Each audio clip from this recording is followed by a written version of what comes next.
All right. Well, hello, everyone. Thank you all. I think most of you joined us last week for the kickoff call for the Bay Area Balancing Act Housing Simulation User Group. I don't know if we have an official name, but we really do want this to be, to feel like a user group. We want this to be an opportunity for learning to happen in all different directions, peer-to-peer.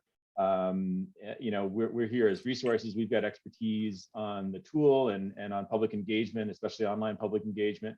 But that's only part of the expertise that's required to pull this off and make it a success. So we want to, learn from you about the experiences and challenges you're addressing, and to help everyone come up with some good tools to get through this challenging process that you're now in the midst of. So I'm going to just reintroduce us just very quickly, and actually maybe have, if you wouldn't mind introducing yourselves in chat, I think that would be great. We won't take time to have everybody do it, to go around the horn, because I think that would just take too long. But if you wouldn't mind just saying who you are in the chat, that would be great.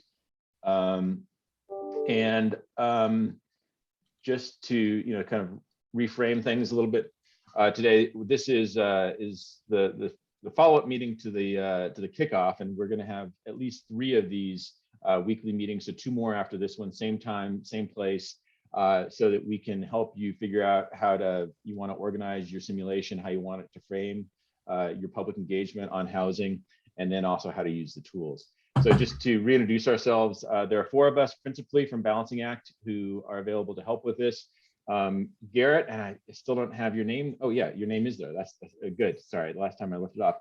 Garrett Hernandez-Reimer is our Director of Customer Success. He will be probably your main point of contact and the person that you'll probably be speaking with the most. And he has a great deal of experience and knowledge and can provide a lot of technical expertise. Amy Flynn is a Bay Area resident. She's the Director of Sales. A good number of you are using, working through ABAG for this subscription, and a good number of you are also working independently with us. Amy is the one that can help with that and account issues. Dan Ferguson is our senior software engineer, and he's the one that's been building all this. And we, I think, are going to probably be building a little bit more. We've just kind of uncovered a nice use case that we'll be sharing with you a little bit later that we think might further facilitate and make it easy for you to build the simulation and get good use out of it. And then myself, I'm the founder of the company, and I'm also a fellow at the School of Public Affairs at the University of Colorado. As I said, if you haven't already, please introduce yourself in chat. Today, it's really meant to be, this is kind of a series. It's going to all 4 of these build on each other. If you miss one, we are going to be placing the recordings on YouTube. But the agenda for today is to give you a sense of what the back end looks like. And I think almost all of you have contacted Garrett to get your accounts set up. And once you get those credentials, you'll have access to the back end, and you can start, playing with the tool and trying things out, and wondering how does it do this or does it do that, and that's the kind of thing that we can help you with. And then I'm going to we're really going to focus. It seemed like the major interest of the last session was, how do we actually get our information in there? And so we're going to spend pretty much that's really the only task today, is to make sure that you understand the various ways that you can get information into Balancing Act. And we're going to show you extremely simple ways to do that by just doing it directly by hand. And then we're also going to show you some kind of more power user ways of doing this, where you can use sort of a simple CSV, or you can use a more sophisticated CSV. A CSV is just another term for sort of a simplified spreadsheet that doesn't have a lot of formatting in it. It stands for comma separated values, I believe. But that's how we can receive information into the simulation. And then I think we're also going to be exploring an additional one towards the end of the session. And that'll be the HES possibilities conversation that we'll be having. And Samaya from ABAG will be saying a little bit about that. And so I'm going to cover the kind of the most basic stuff. Sometimes the most basic stuff, if you can get clear on what you want people to interact with and how you want to frame the conversation, what you want to include, that is really half the battle. So I'm going to kind of spend a little bit more time on that. And then Garrett and Dan are going to take over about halfway through the session and talk to you about the density calculations and some of the more sophisticated uses, like the ones that Lafayette did and like the one that that Eastville did. But we do want to just kind of let you know that we've got some tools that you may, some features, I'll just say features, that you may want to use or may not want to use depending on what your purpose is. And so this is a little table, and it may not be that useful without pictures, but just to let you know that kind of there's a big distinction between using balancing act simulation with a map and without a map, and then also whether or not using the map with density calculations. And so Garrett and Dan are going to talk about the more sophisticated parts of that with using the map and doing density calculations. As I said, I'm going to spend time on the simpler ones, which is just the basics of getting basic information in and configuring it the way that you want, including content. So I'm gonna kind of skip through these, just assuming that most people have had a chance to look at these. But just to let you know, even though we've got the map, our thinking in this, this is our theory about how you all will get benefit from using the tool, is that you would probably might want to use something similar to what Sutherlandshire, Australia did early on, which is just kind of saying, okay, we need to find 1,000 units. Let's think about what mix of housing types do we want with that. So they're using it in a very stepwise fashion. They're using this first. We don't have a US client that's used this, but we don't have a ton of experience in this space. So we think that this might be sort of useful. So I'm actually going to show you how you can build this, something just very, very similar to that.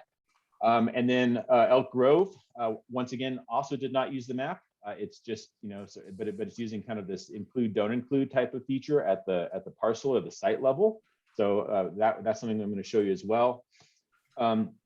This is, as I said, as we get more sophisticated, as we add a map and we add density calculations, that this is Lafayette, California, and they make really nice use of the map. Not only does the map open interactions down here on the simulation, but it also changes colors based on the density that's being increased when somebody chooses to increase density in that area. Once again, very sophisticated. And then Eastvale did something very similar, but they did it at the site or the parcel level. So I want to just spend a moment or two just kind of talking about what the core of Balancing Act, the core interaction that you're framing, and that is categories and subcategories. And so we've been using this basic simulation approach now for about 6 years, and the starting point really is thinking about how you want to organize the simulation, what conversation you want to frame up, and then what are the interaction points. And so the categories are really important. So I've just for clarity's sake, I've done a little illustration over here on the right.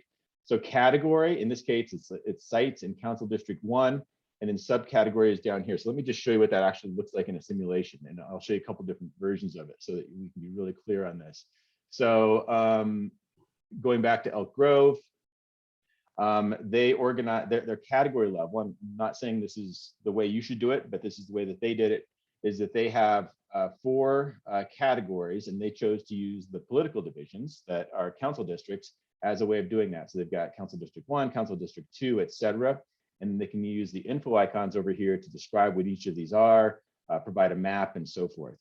And then underneath that, their subcategories are actually sites that could be considered for inclusion or not inclusion.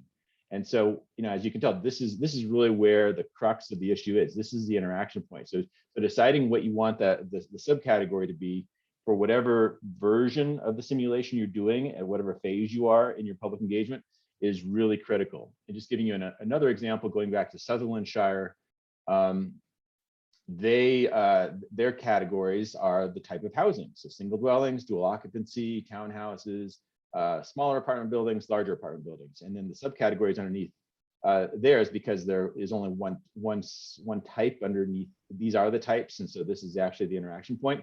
That's what shows up here for the subcategory. Hi, question? Chris. Yes.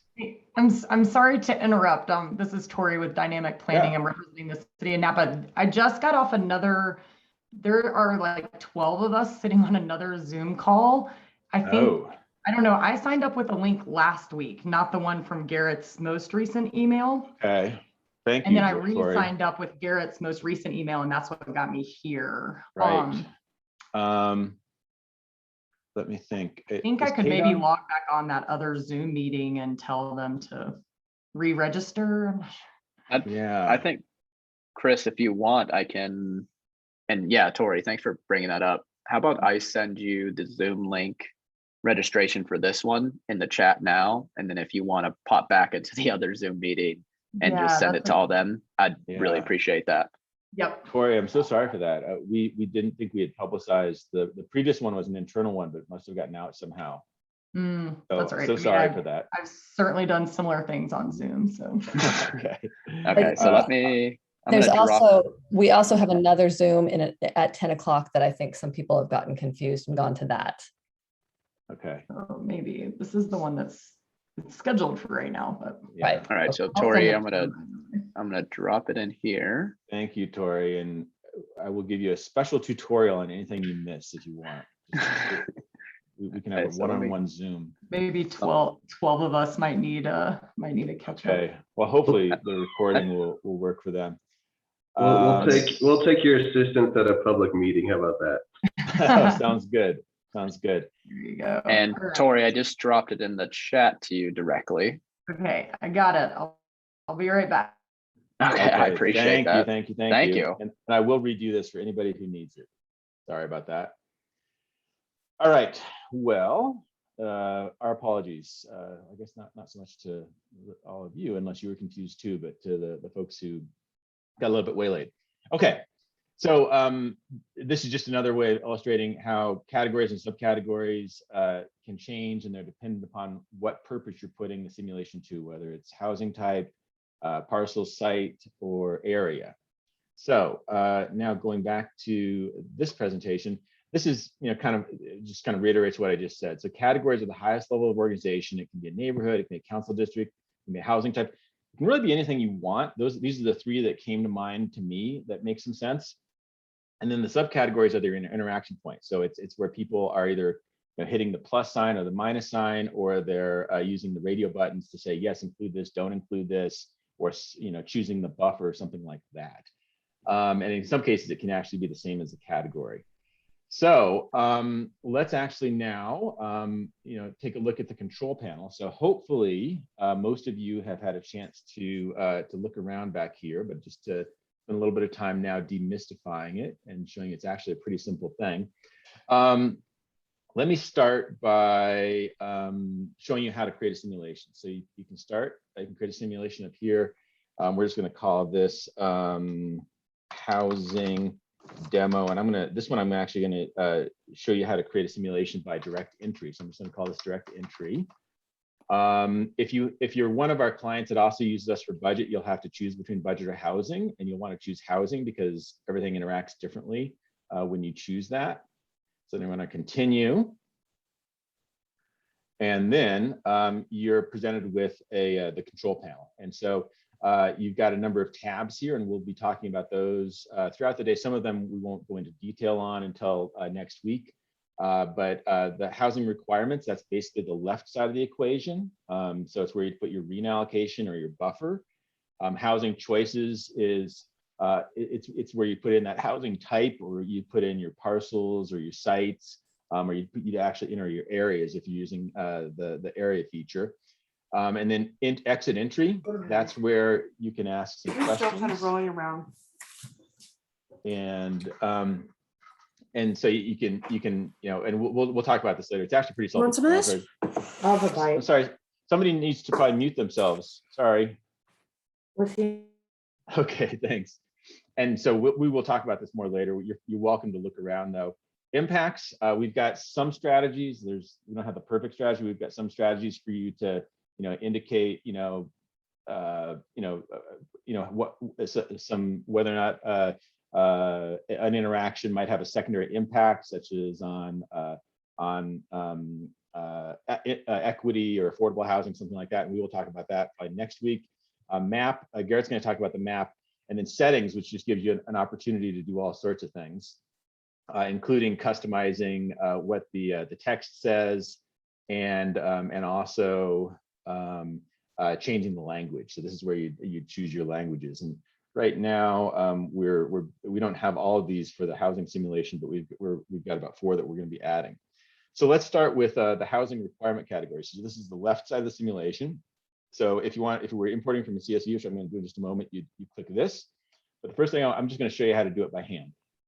So choosing a category. In this case, I'm just going to call it. I'm just going to call it, required housing, and just keep it really simple. I don't really need to worry about any of these extra items over here. But when I create a category, it asks for a subcategory. So we're going to call this required RENA goal. And then I'm going to save that. And then I can go over here and I can add a few things. So I could, well, let me actually just put in a starting amount. So there's two different ways that you can have the simulation interact either with a simulation or with a starting amount or without a starting amount. I'm going to start out with 100, just presuming that there might, oh, sorry, I'm getting ahead of myself. I'm going to make my RENA goal 1000. And then I'm going to go over here and I'm going to go to the settings. And I'm going to say I'm going to disallow people from changing it. So I'm going to say there's a floor of 1000, and I'm going to put in a warning that says if you this number cannot be reduced, and I'm going to say more info here. And so what I'm going to do then is I'm going to go to I just Googled RENA requirements, and a very nice helpful page came up on the ABAG website. So I'm going to copy that. And then I'm going to go here and I'm going to insert this this text. And so now people can have an explanation of what that might look like. If I wanted to put in ceiling, I could, but in this instance, there's really no need for ceiling. And then if I wanted to add an additional option for the buffer, I could just add another subcategory. And I could say, buffer. And so if I wanted to set it up the way that that Lafayette did, I would be making a scenario question. So I would convert this to a scenario question. And I would just give it a backend name. And then I would say, what should we assume for a buffer? And then I'm going to say, I'm going to make the first one 100 units. And then I'm going to give that a numerical value down here of just 100, very simple and straightforward. And then I'm going to add another option, and we're going to call this one 200. And so we're going to call this one, 200 units. I'm going to call this one 200 units up here. And then I'm just going to go ahead and save this. Let's see. Yeah, we're going to have 100 selected by default. So I'm going to save this. Stop. Then I'm going to go over here to housing choices. Enough. It's And you might want to mute yourself if you've got ornery pets like I often have. All right, thanks. And so now we're on. So we've just configured tentatively the left side, which is for the requirements. Now we're going to look at the choices. And so I'm going to add a category over here, and I'm just going to say Southwest, just something kind of generic. And then it's going to ask me for a subcategory. And so I'm going to just call it, I'm going to make up a neighborhood called Elmwood. And so that will be my neighborhood. And then I'm going to go ahead and give this a starting value. Let's just assume that Elmwood already has 100 units in it. That might be useful towards the goal. And then I'm actually, and then I could go over here if I wanted to, and I could, add some settings if I wanted, like I could, prevent it from going down and so forth. And we'll get to that kind of thing later. But now let me add another one that uses, I'll add another category. We'll just call this one Northeast. And then I'm going to save that. And then I'm going to add a subcategory. Oops.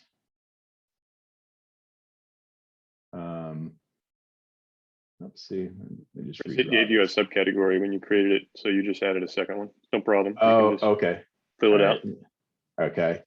Just redo this real quick. So if I go here, there. Southwest, Northeast. Okay, so then we'll call this one Central Park. And so if I go over here, I can then say, if I want this one to start at 0, I then go over here to the settings, and I have to change the way that it interacts. And so right now it's set to go up with a plus or a minus, but if I want it to go by fixed increment, I can just add that here. So let's just say I want it to go up 25 25 units per click. So now I'm all set.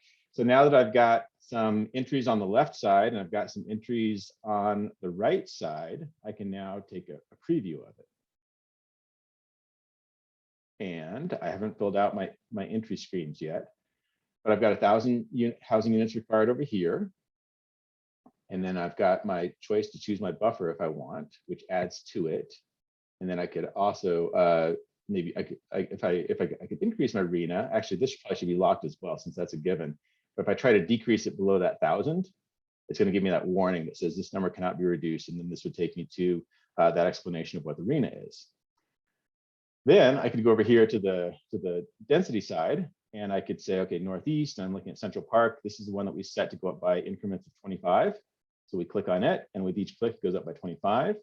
And then this is the one that we have set to go up by a percentage. By default, it goes up by 1%. So if with each click, it should go up by 1. So it takes a lot of clicking to get this to go forward. But that's essentially how balancing act works. That's basically creating the simulation by hand, excluding the portion that includes the map. Now let me show you the shortcut. So that's kind of that's the basic way to do it by hand. But we also have a way to do it, and here we've got a slide that we'll send you that explains this.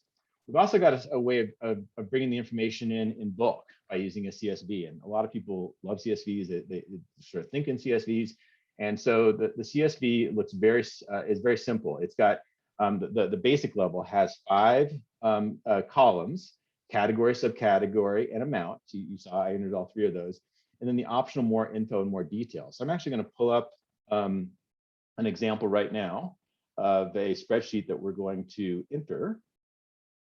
And I'm going to pull up housing requirements. And this only has 1 line. It's got basically the total number. This is actually the one that Sutherlandshire did, so total number of homes. And then the subcategory is actually the same, and then the amount. So you can see it's just very, very simple. And then I also want to show you what the housing choices at the right side CSV looks like. This is a little bit more complicated because it's got more information. So it's got single dwellings, dual occupancy, and so forth. And these are all the same. And the amount, they wanted their amount to start out at 0 because they wanted it to be a 0 base. They wanted people to add up, select up to their goal of 1,000. But if you put in an amount there, it would actually add that as the starting amount. And there's more info that shows up. That's the blue info icon. And then more details. I don't think there is any more details in this one. So I'm going to close these 2, and I'm going to show you what it looks like when we bring these directly into the simulation. So I'm going to go back over here, and I go to the simulation tab, and I'm going to say create simulation, and we're going to call this one demo with CSV. We're going to choose budget over here, and we're going to continue. And then instead of adding categories by hand, I'm actually just going to import a CSV. And I'm going to import requirements first. And that's what we just saw. And then we're going to go over here to housing choices, and we're going to import it. And it looks very similar. And when I go over here to preview, we're going to have something that looks very similar to what Sutherlandshire did. So you've got their total units over here. It doesn't bring in the special settings, the settings. So I would have to go over and I'd have to lock this. It's a very easy setting to do. And then over here, because they're starting out at 0, this doesn't work just quite yet because you can't, if you're increasing by percentage, you're starting at 0, it doesn't work. So let's just go over here and we can quickly change that. We can go to the settings, and we can go to the rate. And we can have it go up by 20 with each one. And then when I reload this, it will go up by 20 with each click. So really, it's intended to be, very simple and straightforward. And like I said, there'll be some complexity when we start working with the geometries. But that's kind of the basic function. And I guess I'd just love to hear what you all say or what you all think. Does that seem manageable? Is it understandable? Questions just on this?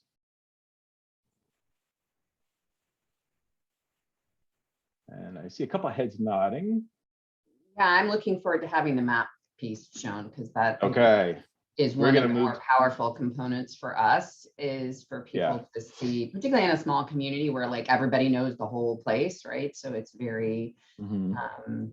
relatable when people can see Yeah. see it on the map and point to it. We'll probably end up going down to the site level for subcategory. Okay, sounds good. Any other questions on this before we get to just what Raina was asking for? Andy? Thank you, Chris. I have a question about the title that says where the money goes. And we're thinking of bringing this to council soon, and I would love for it to say something different if possible. I just wondered what the timeline is. Super easy. So all you do is you go over here to settings, and you go down here and you find the text string that you want to change, and you just change it. That is super easy. Thank you. That's great. Yeah, we're going to get to this a little bit later, Andy. We're going to go in depth on that, but it's fine if to get a little bit ahead of ourselves. And you also have the Anything option of turning off the charts as well. Yes, yeah. So we're going to do settings. This is under the settings tab. Like I said, feel free to go ahead and explore. We're not going to talk about it just yet, but there's a lot there that you can actually you can customize things with. You can turn charts on or off. You can turn on sharing or not sharing, comment or not comment, that kind of thing. I was wondering if there's any way to get information that's been used by other jurisdictions already, since some of us might just be using the same kinds of examples, or maybe there's text that we could copy. Like a template? Yeah, we can probably, I think we could make some of those available. We have actually made some sample CSVs available in the share folder that I hope you all have gotten. Thanks. All right. And if you haven't gotten those, feel free to reach out to me, and my email will be presented towards the end of the presentation too, and I can just send those over to you directly as well. Yeah. So before I hand it off to Garrett, Dan, and Amy, I want to give an apology to the 12 of you or whoever were over on the other Zoom meeting. We had to switch to we wanted this to be a one-click series, and sorry, I guess we made things harder than they needed to be. So I apologize for that. And we are recording this, and if anybody wants any special help, I'm glad to redo the 10 minutes or so that I did earlier, or to provide individual help to anybody who needs it. So having said that, I hope everybody's okay, and I'm going to pass it over to Garrett to share his screen. Perfect, great. And I can go over some of those things that maybe Chris went through just from a high level as well, because it will correlate well with what I'm about to show. So we are going to talk about the density and mapping demonstration and how to enter data directly, and then also how to enter this data via CSV as well. So just want to show a quick reminder of what this looks like. So this is the mapping. And then for density, if I click on a individual parcel or site or neighborhood, when I begin to use the plus or minus tools, I'll be able to see that site number one up here change colors, and the darker it becomes, the more dense it becomes. So this is what I'm going to be showing how to enter manually and via CSV. So here I'm in the simulation, and again, you're able to access your simulation here from the left-hand tab that says simulate. And right now, from the housing requirements side, this isn't where you plug in the density information. So right now, I just have some dummy information just saying housing needs is 1,000 housing units.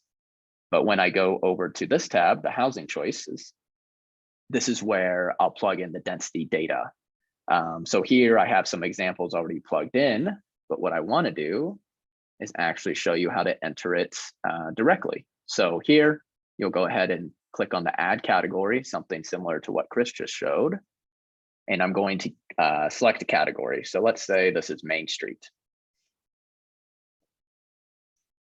And then my subcategory, I'm going to give it a number as well, number 3, and we'll say park, or we'll say city park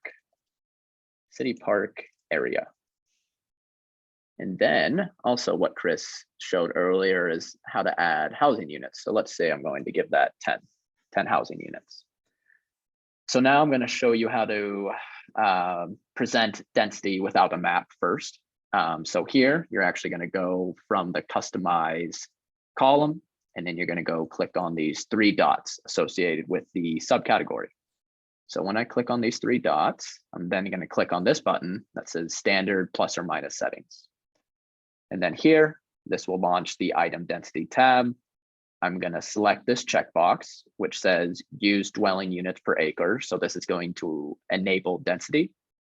And then here, there's 2 points of data entry. So here for density, this is actually your starting density number. So this is, let's just say I'm going to start my density number at 25. And this again will allow the subcategory to adjust by density rather than the percentage of total. And then the density change, this is actually the density change rate. So let's just say 5%. So I'm going to go ahead and click done. And then before I actually preview this, I want to keep things in numerical order. So I'm going to drag and drop my main street, and you can do this with any category. I'm going to put it here at the bottom. So now that Park Hills 1, downtown areas 2, and then the one that I just added directly is down here at number 3. So now I'm going to go in here and click preview. And again, this is without the mapping feature. This is just density. So I'm going to click preview. And now you'll see that the one that I added directly, Main Street, has 10 housing units. So I just want to go back and show you where that number came from again. And that is right here. That is the amount. And then when I click on it, you'll see number 3, City Park area, and then 25 dwelling units per acre. And again, I just want to show you where I put that in. And that is from this screen, that 25, that's the starting point. And then you're going to see this number change and increase by 5 or decrease by 5, depending on the plus or minus tools. So here, I'm going to increase it. So now you see 30 dwelling units per acre, 35 dwelling units per acre. And as I continue to click forward, I'm increasing the density. And then you can see here in the upper left-hand corner, the housing units are changing along with that. So that is one way of how to present density without mapping. So now I want to go in and show you how we can leverage mapping for this as well. So I'm going to go in here. Again, this is one of the tabs that Chris showed earlier. You're going to go into your mapping tab. And what you're going to do is just click this checkbox to display a map. And here you can actually, you have some ability to change the color. So we've seen past clients kind of use a color that's similar to their city's logo, jurisdiction logo, just to kind of keep it all nice and clean looking. So here, easy to change the logo. I'm going to stick with purple here. Click done. And then I'm also needing to type in where the map location should be showing on the simulation. So here, I'm just going to type in a zip code, 80206, click search. That then shows you what this area looks like.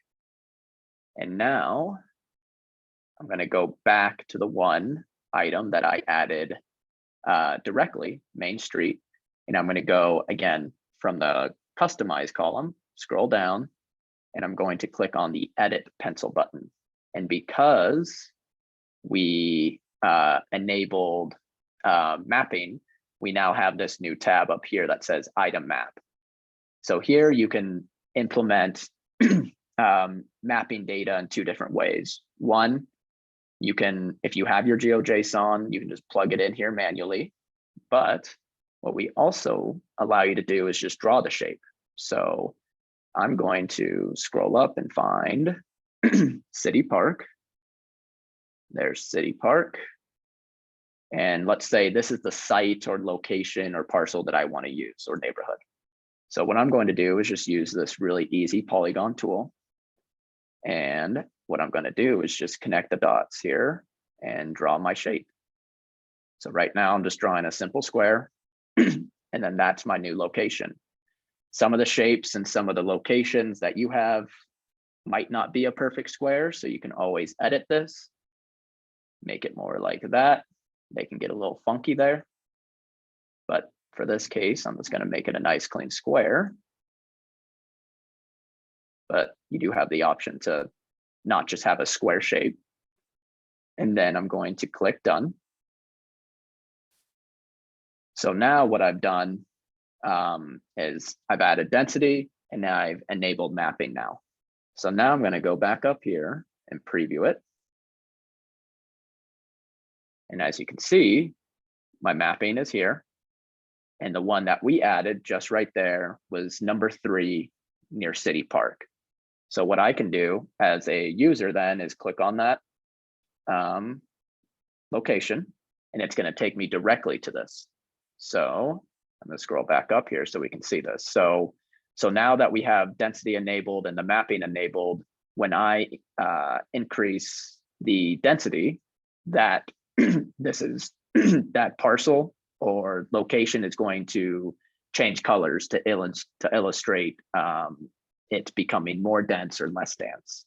So here I'm going to increase, and as I'm increasing, just take a peek at number 3 up there, because it's going to slowly change colors to become darker. So this is a great way to really show and illustrate from a end user perspective that when I'm increasing this, obviously it's becoming more dense. And then when I decrease it, what we're also going to see is the site become less dense. So that is how we just enter the data directly to illustrate mapping and density. So that's how you do it manually. And what I also want to show you, and I'll ask around for questions real quickly after this, but just to show you what the CSV looks like if you don't want to enter all that manually, I'm just going to actually take all this information and export it into a CSV. Need to move this little zoom camera here. There we go. Loading that. So here, this is what the CSV would look like if I didn't want to add those things in directly. So here, the categories that I had were East End, West End, and Main Street. And again, as a reminder, those are just right here: East End, West End, Main Street. My subcategories, again, were Park Hill, downtown area, City Park area. And as you remember, I plugged in that City Park area manually. And then you also have your density here. So this was that starting density point again. And just to show you how it, again, really correlates here. That's that number of 25, that starting point of density. And then that 5 is the density change rate. Got to move the zoom camera again.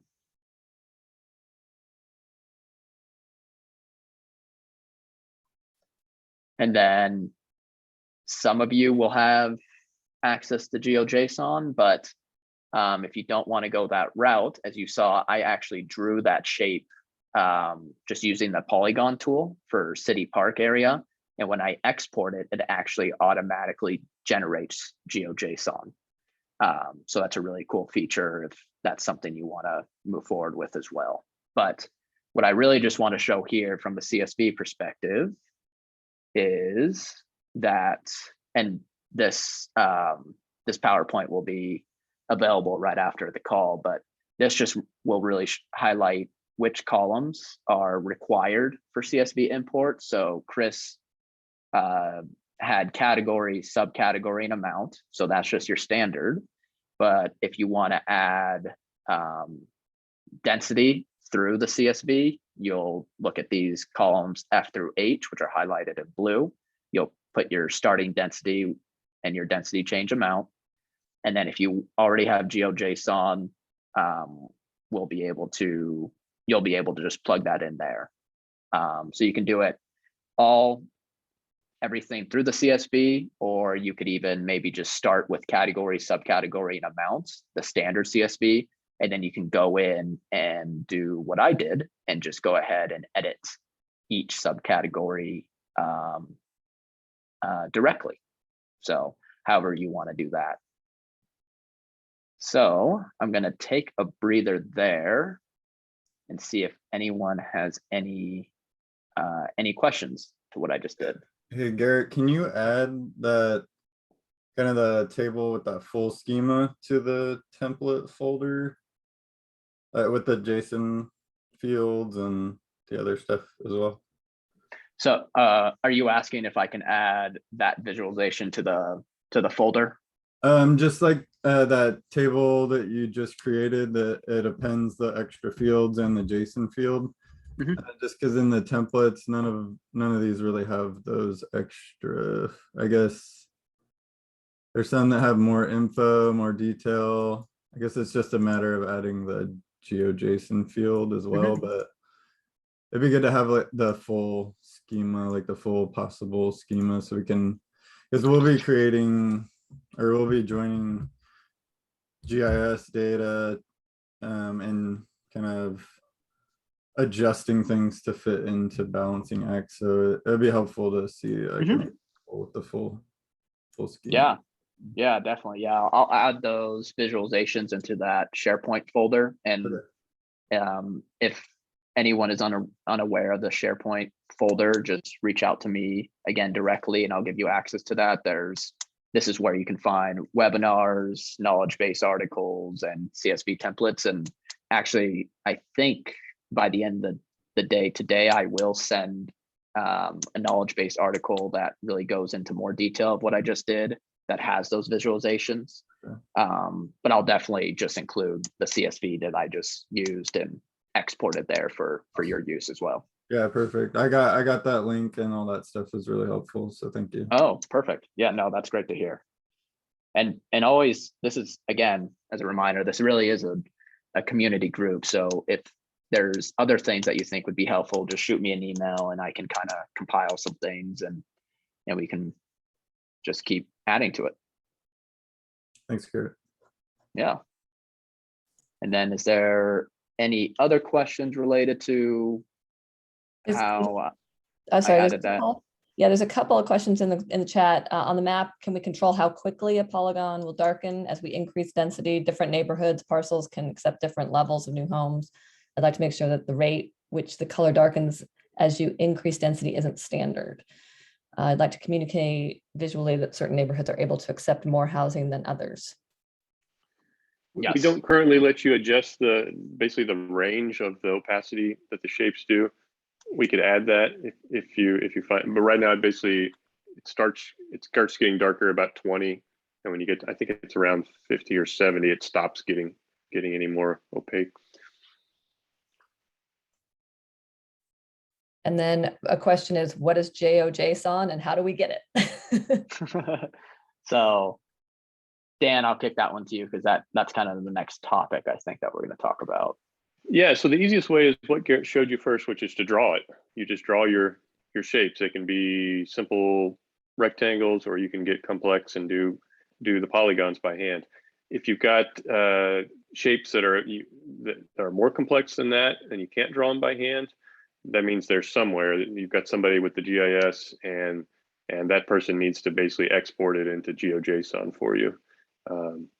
If you get stuck on those, you can get in touch with us. We can help you with those conversions, but it's a pretty standard format. So anybody who can work with GIS data or has your GIS data, they can give it to you in GeoJSON. But if all else fails, just draw it. Does that answer the question? Or you want to dig into that some more? Well, this is Wendy. I asked the question, and I'm the GIS person for the city, and I don't know what GeoJSON is or how to export to. When did you use ArcGIS? Yes. Okay, it can export to this. It's I'll help you find it if you need it. Okay, cool. You'll be all set. And for those of This us might who be. don't, oops. Oh, sorry, go ahead. For those of us who don't have much GIS capability at all, love the idea of just turning on the map and drawing, but under the map tab, I don't see anything to check to, like you checked show map or something and put in the zip code, and I don't see any option to do that when I look at mine. So I'm curious about that. So where that map tab is, yeah, there was You don't have that, huh? no. Is yours just disabled? Okay, so why don't Not at you all. send me an email directly, and then I can double check to make sure that we've just enabled that. That could just be a mistake from our end. So yeah, if you could just email me after the meeting, I'll jump into your account and make sure that you have that enabled. So if I have a shape file, I'd need to like put it into ArcGIS and then export it out into that format. Yeah. Okay. This might be a good time for Samaya and Dan to talk about this possibility to integrate the HES tool with Balancing Act. Yeah, I was just gonna say, perfect segue, Chris. So hi everyone, my name is Samaya. I'm a regional housing planner with ABAG. If I haven't had the pleasure of meeting you yet, and I have been supporting the project management of the housing element site selection tool, which in a lot of ways kind of feels like a sister tool to this. It's kind of like the back end sort of data analysis. Really just researching your sites before you put them before the public, getting it into the form that HCD needs. So it's a little bit more of like the kind of technical side of the site's inventory. But one thing that we're exploring that we're pretty optimistic we'll be able to do is if you've ever used the HES tool, you have this, and I can actually, if I'm allowed to screen share, I can show what this looks like. But when you sign into your account, you'll see a map with all of the parcels in your jurisdiction, and you can create what's called a My Sites list. Those are the sites that you've kind of vetted that you know you're interested in exploring for your sites inventory. And we're working with the Balancing Act team to basically just automatically take anything you've said is in your My Sites list in HEST and have it show up in Balancing Act. And we can do that on the back end so that you all don't have to do that transfer. So it's just a contracting thing that we need to work out with them, but we're pretty optimistic that we'll be able to make it work. And I can show you all what that looks like. So while you all were discussing, I pulled up Clayton so that Rena has a visual example. So here you have your map of all of your parcels. You kind of have all these fun colors, and there's a lot of data in here that I encourage folks to check out. But for the purpose of this demonstration, you see that there's kind of this like purple My Sites. So say I've vetted this site, it's like a vacant residentially zoned site. All I have to do is click on it, say add, and it will then kind of change to that purple color. It'll be logged under My Sites, and anything that shows up in purple on HES will work with Balancing Act to just wire it into Balancing Act. That's kind of the idea. So you're just kind of selecting it here and it'll show up in Balancing Act. So that's one third option that we're working on for you all. That's awesome. I have a question since you're on. I wasn't concerned about correcting zoning or anything that was in there because everything we have is 20 units an acre. But now that if I might be actually using that to generate my list, I would want to. Is there a way that we could send you like a spreadsheet that you could upload in there with correct information? Yeah, absolutely. We really encourage folks to, if you have stuff in bulk that you don't want to go in and sort of edit parcel by parcel, if you want to send that to us, we can do it on the back end. And even if you, yes, zoning data for sure, Elise, and also if you've been working on your site's inventory outside of the tool and you already have like a My Sites list, you could send us those addresses and we can put it into your My Sites on HES as well. And is that the, excuse me, Samaya, do you prefer addresses and then of course sometimes APNs as far as sending you a list? Can it be just an Excel file? Yeah, I believe so. I think that that's actually preferable than the I think anything that allows us to either link the APN or the address is my understanding. Great. Yeah. And the integration, do you have an idea for the timing? We've got some workshops coming up in November and December. Are we going to luck out, or maybe our other communities can use this integration? Yeah, I think we just had this conversation with Balancing Act yesterday. And so we kind of just have to, it's like a contracting thing. I don't know if, so it's hard to speak to that, but I think Dan, you were feeling, do you have a sense of any kind of like, if it did go through, how long that task might take, or is it still a little early to say? Yeah, done a little bit of estimation on that. We're looking like it should be done in, once we get it all approved and started, within a week, I should have it up and working. So if you're looking at November, we probably can get there.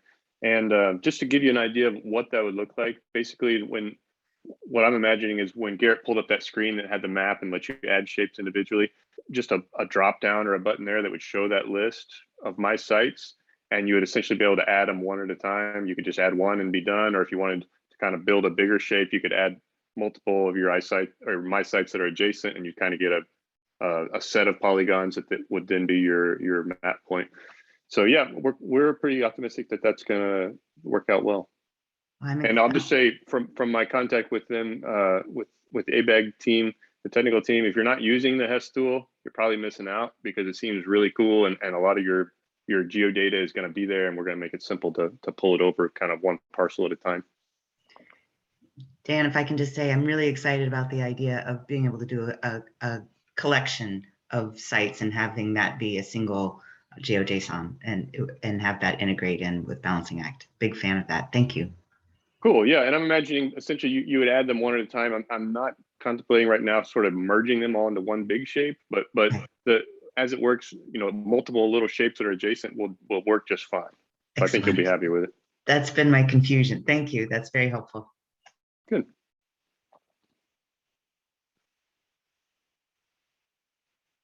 I think we're caught up on questions. Perfect. All right.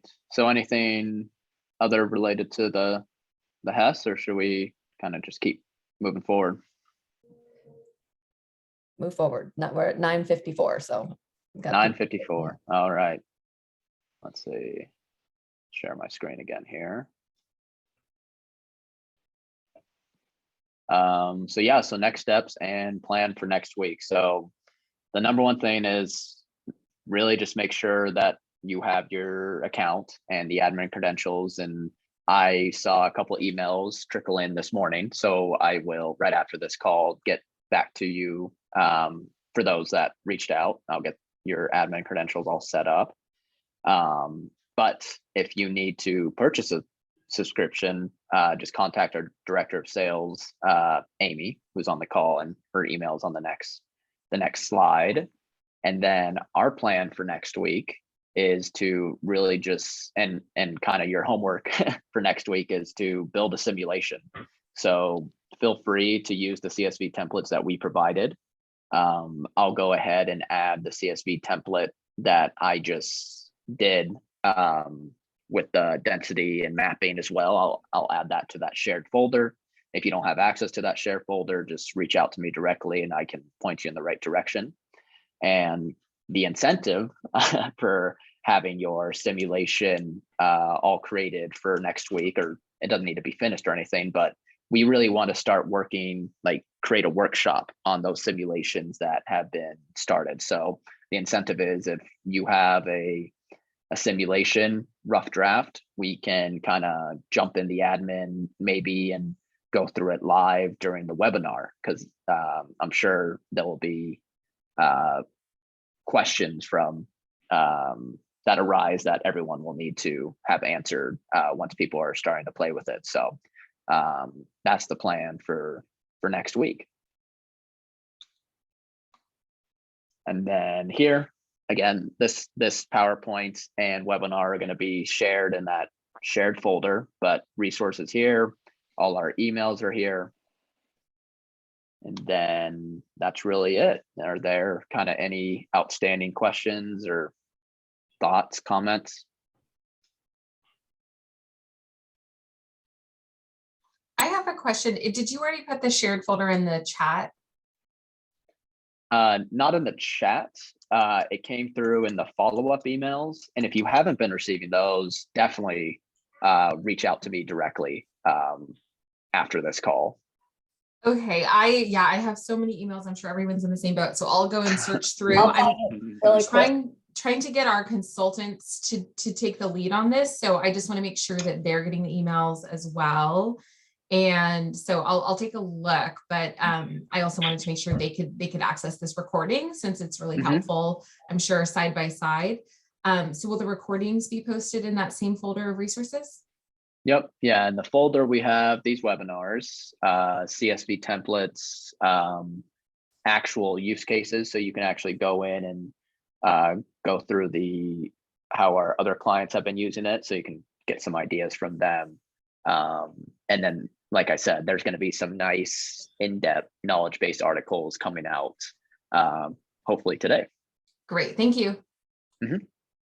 Hey, Garrett, I just wanted to offer that we can host the link to the shared folder on the Regional Housing Technical Assistance Needs Work Group website. So that way folks can also go check there. So let me know Awesome. if you want to do that. Yeah, Oh, yeah. And I Sounds think good. you guys have, sorry, I think you fixed this, but I think anytime you send something out, if you could make sure to put balancing act in the email or in the Zoom link or all of that, because I think I was trying to search for email and I think sometimes it was coming up under a different name, like housing simulation. And I think if you just always use balancing act, then we can always search easily. Yeah, no, I definitely appreciate that. Thank you. So balancing act in the subject line is helpful for that moving forward. Is that what you're saying? Yeah, it would be very helpful for me. Perfect. Yeah, I'll make sure to do that. And we are approaching the top of the hour. Any other questions? And if not, feel free to email me directly too. I just put the link in, sorry about the long link there, but for the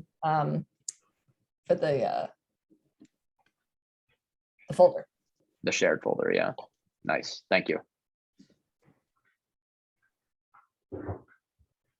Perfect. All right. Well, Amy, Dan, unless you have anything else to say, I think we can. Thanks to everybody for being here. Yep. Let us know how we can help. Perfect. And yeah, again, thank you for joining, and just reach out to me with any questions, comments, anything else you need from us. Bye, everybody. All right. See everyone. Thank you.